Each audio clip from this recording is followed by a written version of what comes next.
Hi, hello. Welcome to the episode of Isaiah's Newsstand. It's your host, Isaiah Edwards.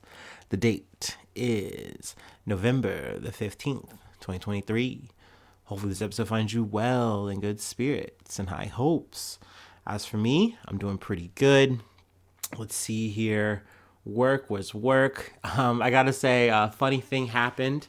They've been working on these trikes, these tricycles. They're like these little, well, I thought they were little from far away, but I actually got a chance to like hop on one of them today at work, and they're pretty like big, unwieldy little bikes. But essentially, these bikes are, and they also have a little basket on them too. So it's like a little errand boy or girl bike. I guess it's for the supervisors at our job. We have more or less, I think, finished the construction or whatever on the addition on our warehouse, but it's just a bunch of storage. So to like make, I guess, movement, a little easier. And really, I think it's because one of the guys in maintenance bought a Razor scooter and everyone was just wanting to get in on the vibes. So they got these bikes built, or they built the first one, I think, and they're going to build like, I think, two more. Man, it felt weird to be back on a bike and for it to be a tricycle. I was like, oh wow, this is weird. But it's cute. I could see why, I'm sure the supervisor's going to get a kick out of it. And then also, apparently we got two more Razor scooters. I think the same maintenance guy who wanted the first one just got a better version of that, for the warehouse, sure. So yeah, that was fun. Oh, and then also food corner. We had it was a catered meal. And I gotta say, it was not the greatest. And hey, I'm not complaining. At the end of the day, free is me. But I gotta tell you, I could have scammed and got my double dip. I could have got two of my extra ticket. I had a friend on the inside, whatever, and I didn't use it. I just didn't. It wasn't worth it. It wasn't worth the scam. Like, let me just give you a rundown of what it was. And some of it was hit, some of it was just maybe miss. There was salad. I like that. It was like tomatoes, cucumbers. It was nice little vibrant thing. It might have been carrots. I can't remember. Ranch dressing. That's fine. Whatever. And then there was stuffing, which was pretty good. They also had a cranberry sauce, which I gotta say, between the cranberry sauce and the stuffing, probably the best things on the plate. So maybe that's a little foreshadowing. Then there was mashed potatoes, and then we get to the meats. The meats, okay, there was turkey. And when I say it was turkey, it was like barely there turkey. I was looking at some of the pieces, I'm like, bro, is that pink? Is that pink? You know what I mean? Like, I'm already off it. So I got the best pieces I could get. I fished around there. Got those. Then there was brisket, which normally I'm like, okay, brisket. Also, please, I was thinking about this today. Is like brisket kind of like a trending thing? Have like the times changed in the economics? I used to think like brisket was one of two things. Either like a very southern staple, so like they kind of like did the best brisket. That's why you don't see it often here in the Midwest. Maybe I was just living under a fucking rock. But like, or maybe like brisket has just gotten cheaper or something. It's more accessible. I don't know. I'm curious. If someone knows, if there's a meat expert out there, a meat spurt, let me know. Shout out. Crawl into my DMs or hit a comment or something. But yeah, so there was brisket on the menu, and I gotta say, it was like, have you ever seen something that like looks dry, but yet when you do see it, it's not dry and in fact is wet and or slimy? That's what this brisket was giving. And, I just wasn't really feeling it. Like, it looked like maybe parts have been maybe overcooked, but then other parts were, like, fine. But like I said, it just had this, like, gleam to it that just wasn't what I really was really wanting. They did have a nice gravy, though. And then, oh, gosh, they had some kind of dessert that I tried, but it was so bizarre to me. But essentially, I'll just give it a little breakdown. It was, like, chocolate and granola. And then it had a center of caramel, and it was like essentially like this like sandwiched, lattice little thing. And it was tasty. It was like served in a little triangle. But yeah, that was more or less what I got. And I scarfed it down. And I was like, you know what? I'm good now. I'm fine. So I don't, that's the meal for today. That's the food corner. Okay. I've mumbled rocked enough about myself. Let me do my startup, and then we will talk about some news on this hump day.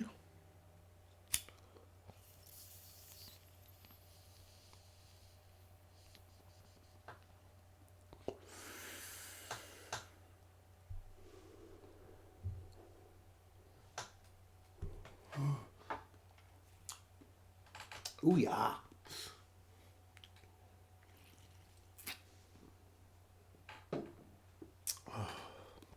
Okay.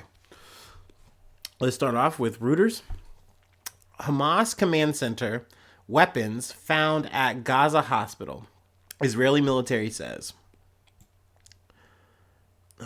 Israeli troops found a command center and weapons and combat gear belonging to Palestinian Hamas militants in Gaza's biggest hospital on Wednesday. Israel's military said in a campaign that stoked global alarm over the fate of the civilians inside. So, yeah, I mean, essentially, there has been, this ongoing campaign, just kind of focusing on Al Shifa Hospital, truly. But other hospitals have also been targeted. And essentially, the what is being said by Israel, by the IDF, is that, hey, we are not targeting these places. That's not what we are doing. But if we know of any Hamas activity, then we are going to engage. That's what they're saying. That is their narrative. So they're saying that, hey, not only is there Hamas in this hospital, but they're underground. They are in tunnels, and also they are using like ambulances. Like they are all like the hospital in and of itself is complicit. It's all run by Hamas. Like, so essentially this absolves them from any kind of war crime, and they can engage in this hospital however they want. But, and there's a big but here, this is a hospital. So, like, when I'm getting into this subject, I do not really want to debate or, like, really go, like, well, what do you think is right? What side do you think is, because at the end of the day, there are actual factual civilians here. And I feel like that tries to get spun, propagandized, and yada, yada, yada, whatever, but they are still people here. In fact, there's so many people here and they cannot leave, and they're just dying here because there's nowhere else to go, and the power is shut off. There's no electricity, there's no food, there's no water. Like, with the limited supplies, people are just dying. And I can't even say there's like limited supplies. There's no supplies. Like, you're seeing people have to give birth with no anesthesia. You're seeing people do surgeries with like flashlights and shit like that, man. To the point that this, like, more or less hospital is more or less, it's a hospital / open grave. You know what I mean? And that's so sad to kind of come in at the top here. But essentially, they did that so they could go in now. And that's kind of where we're at here, because they finally have gone in now, the IDF. And, more or less that's what they found. You can go and, Google, and see, what the loadouts were that they pulled out, because they also say that, like, hey, there's these tunnels. See, we proved it. And I really feel like that's what they were trying to do, is just say, like, hey, we've been saying all this and people keep saying we're lying and we're making this up, but truly, here it is. Here's the proof. Do you want to keep calling us liars? And it's like, yeah, you guys have lied in the past, and you guys keep lying, and you've lied up until this point. It doesn't dissuade that, but cool, congratulations. Yes, you see this. And they're going through, they've been posting videos, but then also posting videos and deleting them. I was actually watching one before I went live on Twitter, and the next thing you know, it's gone on Twitter, and then it was gone on YouTube, and it's like, I wonder why. I don't know. But essentially, they're giving these rundowns. They're saying, hey, we're going to do a one-shot, no edit. This is what we found. It's like, okay, this seems awfully set. Whatever. Well, okay, whatever. So I'll take you at your words here. But at the end of the day, it is the kind of loadout that I want to equate to, like, when the cops do their quote-unquote big busts, and it's like there's a kilo of whatever the fuck on the table, there's guns, there's a whole fucking spread, we got the bull right in the middle. Like, yeah, dude, you really did it. Congratulations. You really stopped the jihad in this. Well, yeah, the war on drugs is over, Mr. Officer. Like, it's giving the same energy to me, and I don't get why you are literally bombing, shooting, like these people that are in this hospital, they cannot fucking leave. They cannot, because if you try to leave, they're going to be like, well, maybe this is a Hamas person, and shoot at you. Not to mention, even if they don't, there's bombings and shooting going all around you. It is a very frustrating thing to hear some of the embedded journalists that essentially come in via the IDF, and all their content has to be agreed to be scrubbed and filtered by the IDF. So whatever gets shot, seen, is completely like, it's okay and approved by them. And it's one of those situations where I'm like, how is this balanced coverage at all? Because I'm sitting here hearing people say, oh, there's no civilians. I'm not seeing any civilians at all. Like, you know what I mean? And then like, oh, there is some engagements, I'm seeing them, down Hamas fighters, things like that. But like, it's quiet, it's silent. But then I'm also hearing people that it's like, no, I cannot leave my home. I cannot leave this hospital, going back to Al-Sifa, and a situation where a person's like, yeah, I tried to do that one time, and it was the most harrowing thing, to the point where I heard a woman, screaming out for help, but I couldn't do anything. You know what I mean? Her and I were in the same kind of situation. And it's just so disheartening to kind of hear this footage and try to see what's trying to get spun and talked about and covered. But yeah, I mean, they've went in now. I will say the silver lining here, because at this point you can kind of see I'm in riff mode. Sorry about it. But that it didn't seem like, they did an initial clash with Hamas fighters at like the gates and things like that. And I know that people, like staff, patients, they were hiding, they were doing the best they could. But I didn't hear at least any casualties from civilians when they got in. So that's good. It seems like they shot their little, promotional video to say, hey, look, we didn't lie here. We promise. And I guess we're just going to keep moving on with this campaign. But it's crazy how much they market and how much they mark up the importance of like this area, this place that they are bombing and doing this fucking thing. And then it's like, oh, well, this is what we got. We got some like old dusty ass, rusty ass AKs and shit. But like, hey, no, also to mention, in any of these hospitals they've done this, because it's not just Al-Shifa. There's been other hospitals where they've kind of done this. I heard one video where a guy, the IDF soldier, comes in. He's talking, look, there are these curtains. Why do you have these curtains here? Clearly they have these curtains so that they could shoot a hostage video. Like that's the only reason they would have curtains. I'm like, what? Huh?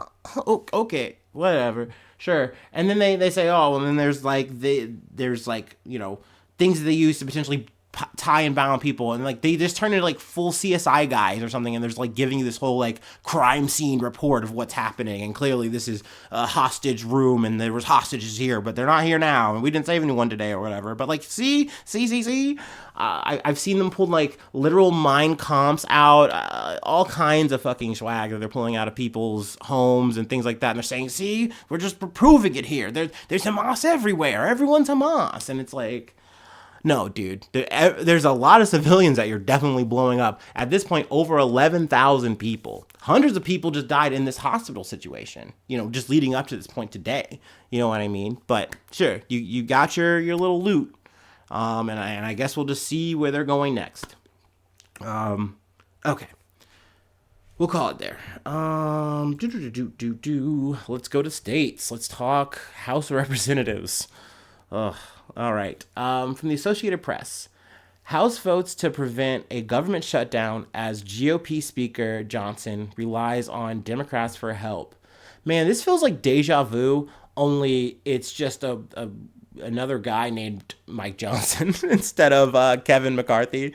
But speaking of Kevin McCarthy, we'll get to him in a sec. But let's talk this shit first. The House voted overwhelmingly Tuesday to prevent a government shutdown after new Republican Speaker Mike Johnson was forced to reach across the aisle to Democrats when hard-right conservatives revolted against his plan. Once again, this sounds fucking familiar.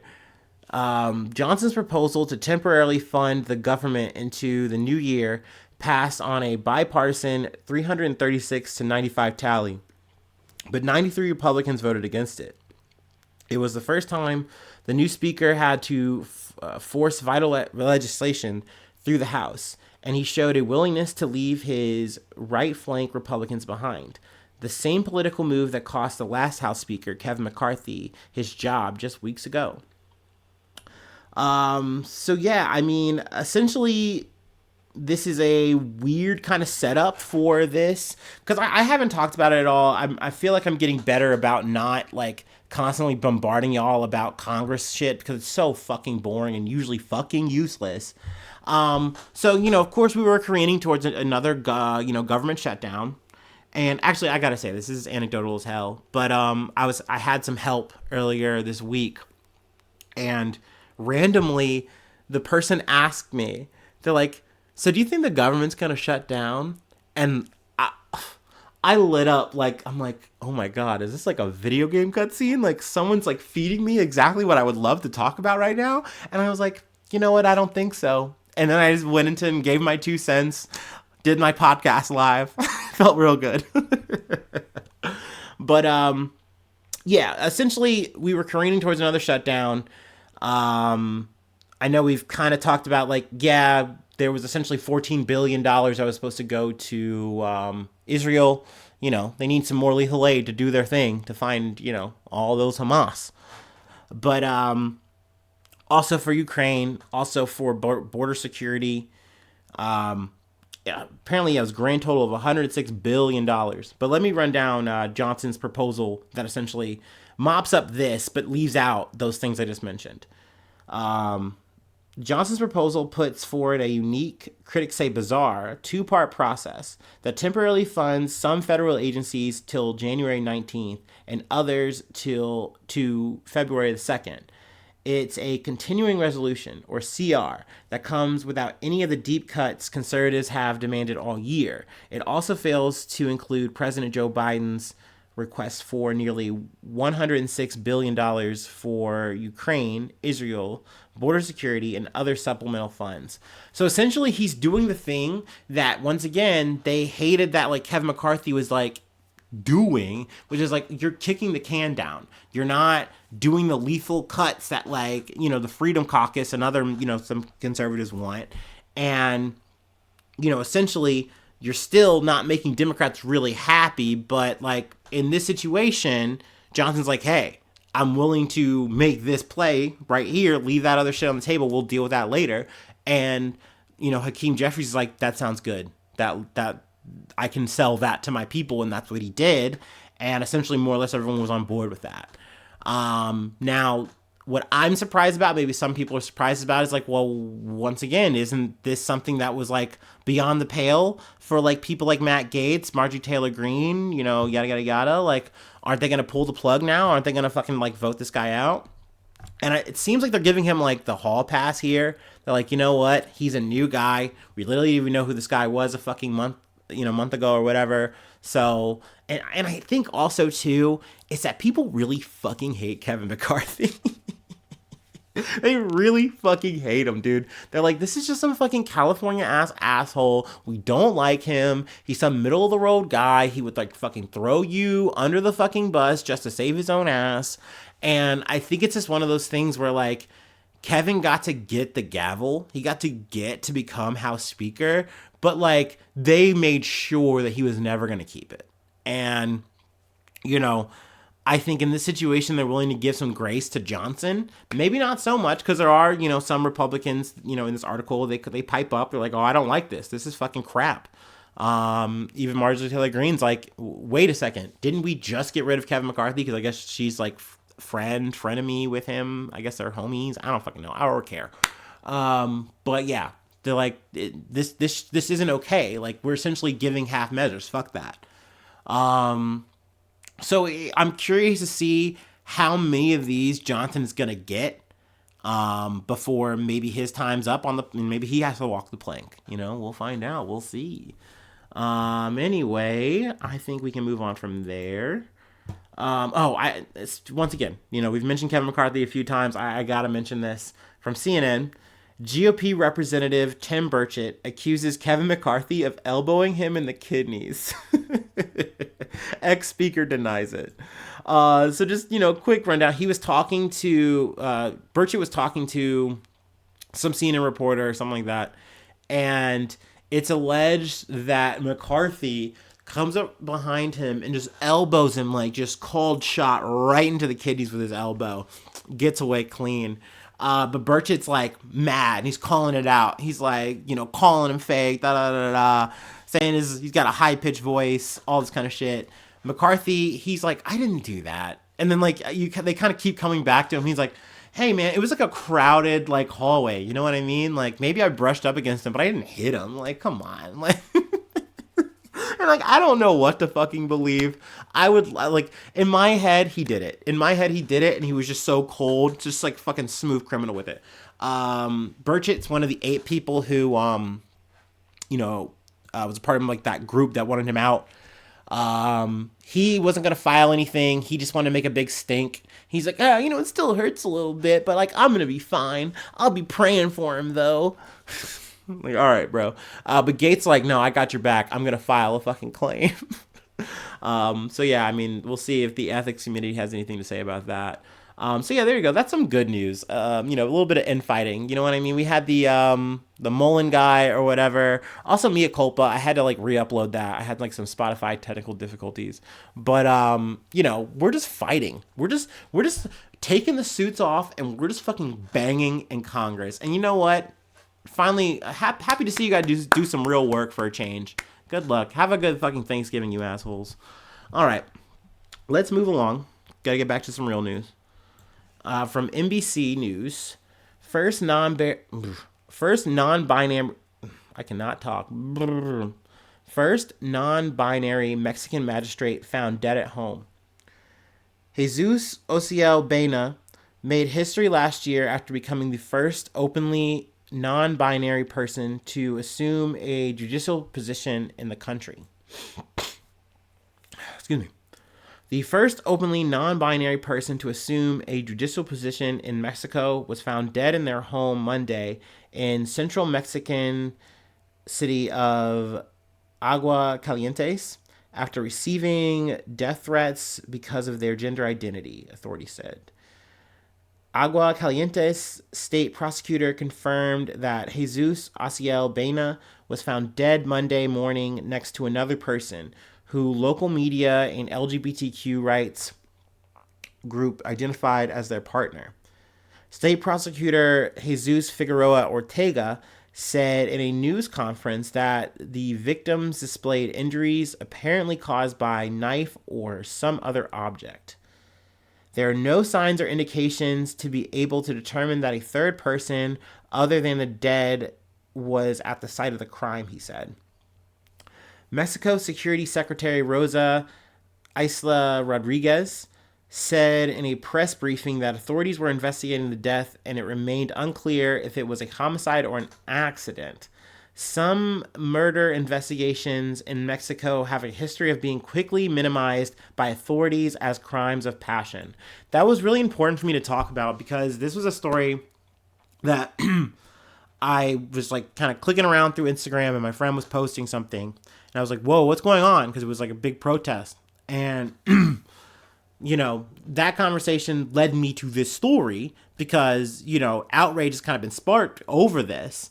And, it's also like people are, afraid that people are trying to send a message that maybe whatever happened was like trying to, people trying to like do something and like, send threatening messages and be threatening on the streets. So, people were out in protest. And that was just something that was big to me already. And it's crazy to me that I haven't heard this story at all. And don't get me wrong, I understand, the Israel-Palestine conflict going on is really big. It takes up a lot of fucking space. But at the same time, this just seemed like a really like big story for someone who has broken down so many barriers. Like I immediately just in my head just made like an equivocation to like someone like Harvey Milk back in the day. What is it? I can't remember where he was from. What was it? California. But correct me if I'm wrong there. But his assassination, that was really big. But that was a person who broke a lot of barriers. That death made a lot of waves. That's something we still talk about to this day. And, for someone like Baena and for their life to not really get that highlight, I mean, and hopefully, more information comes out here, harder investigation comes out. But, my friend was telling me, she was like, look, it's something that, in Mexican culture, like the machismo thing is something that's very focused. And something like this, it could be very easy to just like want to say, oh, well, a partner and their lover died together. Maybe it was like a domestic thing, and it's like and I said it out loud because I was like kind of doing some fishing, looking around, and then talking to them, and she was like, so like they stabbed each other and then like died like Romeo and Juliet, and like hearing her say that, I was like, yeah, no, you're right. Like, that's like way too much like a fucking movie. And it's like at the same time, if you just don't do enough investigating, you can kind of come to that conclusion and say, I think we did the work.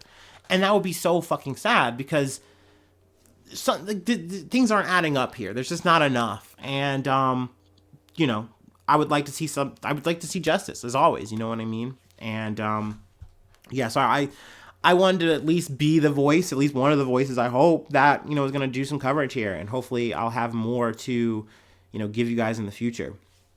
Let me see here. Baena, an openly non-binary person, made history in October of 2022 when they assumed the role of magistrate for the Agua Caliente State Electoral Court. They were believed to be the first in Latin America to assume a judicial position. In June, Baena broke through another barrier when they were among a group of people to be issued Mexico's first non-binary passports. So, yeah, I just wanted to cover that, and you know, obviously condolences to the family, you know, of all the parties involved, and, you know, those lost. That's, you know, obviously very fucking sad.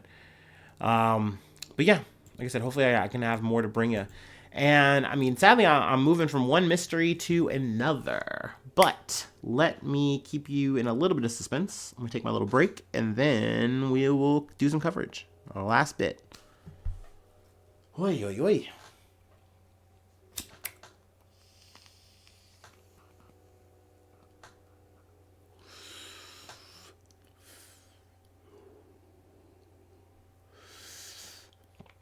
Ooh-wee.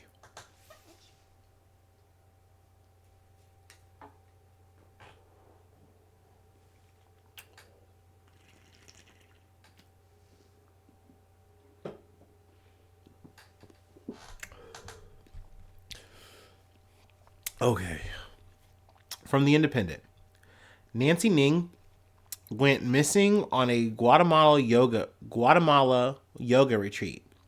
Could one key witness help find her? Nancy Ning, a California woman, mysteriously disappeared while kayaking on Lake Ataladan in Guatemala more than a month ago. Miss Ning was allegedly out on a kayaking excursion with 10 other people from a yoga retreat where she was spending a break away from work. Now, something I'm curious about, and I think this is the case, once again, correct me if I'm wrong, because I am not a traveler, I am very much a hermit crab. But I think on these kind of situations, there are a lot of times that like maybe it's you and a partner, maybe you and a friend can book a trip, but at the same time, you're also maybe booking this whole trip with like a group of other people. Maybe you're all associated by some kind of organization or a thing, but maybe you're just a bunch of like randoms outside of maybe you and or a friend. And like you get together, you go on this cool baller ass trip, and maybe you guys get to know each other, yada yada yada. But you aren't necessarily friends. I feel like that's something that might be important context, but I'm not sure. Excuse me. I know, I'm not a fucking podcast expert. You caught me. I'm an amateur. Authorities believe that Miss Ning drowned while out on the lake, but that theory has been challenged by family members questioning why the last people to see Miss Ning allegedly haven't cooperated with the investigation from the state. After weeks of search teams going on very little information to recover Miss Ning, small details have been slowly unraveling, with a key witness finally speaking out. Miss Ning has still not been found. What currently remains of her is a sinister video of a missing woman waving goodbye to the shore before joining her fellow kayakers on their trip. Nancy Ning, a 29-year-old school assistant who helps students with disabilities, embarked on a yoga retreat for the second year running, but what was meant to be another peaceful escape from her daily life turned into a nightmare. Miss Ning Oh my god, that reminds me of like everything was amazing until it wasn't. Sorry, I know it's fucked up. But Miss Ning lives in Monterey Park in California with her family close by. She is a fitness fanatic and a law graduate from California State University. On October 14th, Miss Ning left for Guatemala to spend some time around Lake Atalatian at a yoga retreat before planning to fly home. But on October 9th, Miss Ning went missing. Let's see here. Local authorities believe that Miss Ning drowned, but her family believes that there was something more to the story, as it allegedly took the group around 24 hours to report her missing, which is definitely suspect. Like, if you're in a situation where you guys left as a group of 10 people and then came back one down, like that's a movie, dog. Like that, like what do you mean? Like you don't just go, oh, okay, well, I guess I'll see you guys later. But like that's kind of seems like that was the vibe of the group. Like there were searchers and things like that, and the searchers were asking for help. I believe like authorities maybe too, and essentially they kind of were like giving minimal effort and like saying, hey, I gotta go do my shit, and they left. And I think that that's something that's very much on the hearts and minds of the family. Also, that I believe, after 72 hours, the naval team stopped the search for the missing woman, prompting her family back in California to hire professional boaters and ask locals to keep an eye out. So essentially, they're on money time. They're on GoFundMe time. Like, they don't have actual, like, professionals out there outside of the people that they can actually pay for, which is very unfortunate. You know what I mean? Because essentially they're saying it's a lost cause. Like she's probably drowned. That's the consensus we're going off of. And if the people who are coming out and saying, yeah, she just drowned, it's really sad. It's like, but what? Like, why didn't you like actually come out and tell us this like immediately? Like, that's crazy. And like, well, and the person that came out, and I guess we should get to that. Let's see. After almost 4 weeks of waiting for witnesses to speak out about what happened to Miss Ning, family heard from the last person who saw her. Christina Blazik, a San Bernardino County public defender, was named as the last person to see Miss Ning before she went missing.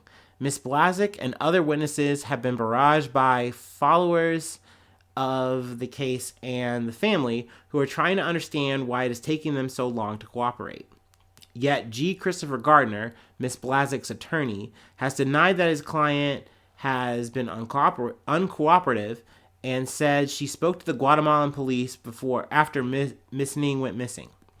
To say my client hasn't done all she can is not true. Sorry. The attorney told ABC News.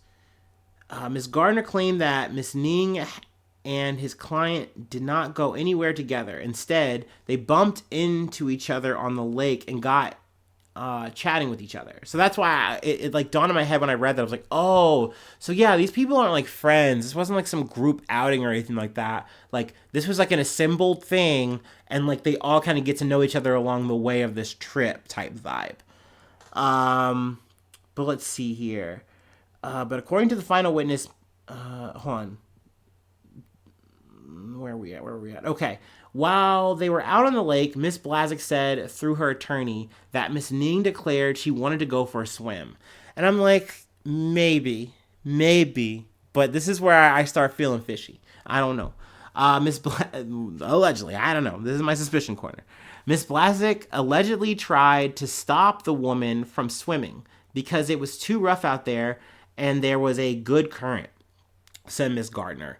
Also, Miss Gardner, or not Mr. Gardner, this is Mr. Gardner saying, but Miss Blazik, what have you, is not from around here. So I was kind of like, well, I mean, I get it. Maybe she just like Googles and maybe people told her about how strong this lake was.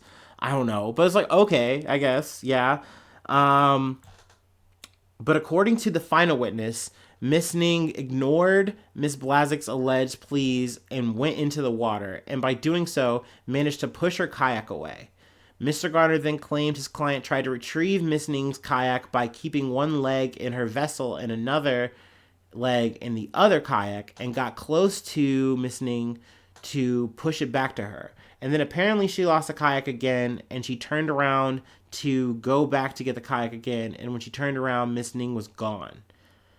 And then she says that Blazek went to get help, and a distress call was sent out. So that's kind of the story as events as she tells it. Now, the family has said, hey, we tried to, contact you because, no one's saying anything.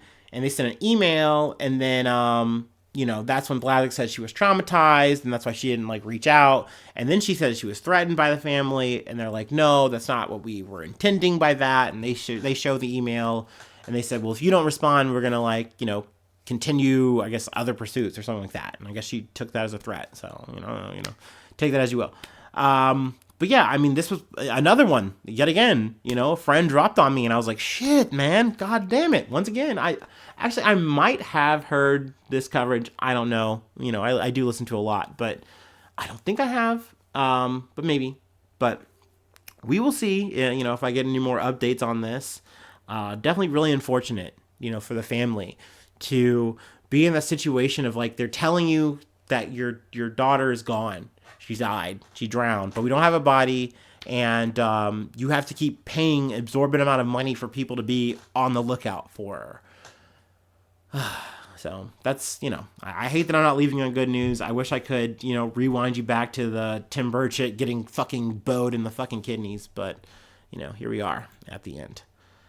Let's see here. And I also have to shill. I also have to do that too. Oh man, and we're doing a long episode. I really cooked it tonight. Let's see. Patreon.com/Isaiah News. If you'd like to support the effort, become a newsie today. I shout you out at the top of the month. And then I also plug a project, things like that if you want. Free ways to hit me up, isaiahnews1@gmail.com. And then feel free to follow me on the socials and, answer all my questions and stuff that I need help on. Because like I said, I'm not an expert. I need a meat spurt. You got to get in there. Tell me what's up. Let's see here. Also, please subscribe to the YouTube. It helps out a lot. Also, I sometimes have to only post to the YouTube sometimes, or versa v, so it's good to follow me on multiple things, whatever the platform is, so you can always keep up with my Joneses. You know what I mean? Helps out a lot too for the algorithm or the AI, whatever they're calling it. The great big mind in the sky. Anyway, hopefully I see you soon for some more good news. I love you. Bye-bye. Mwah.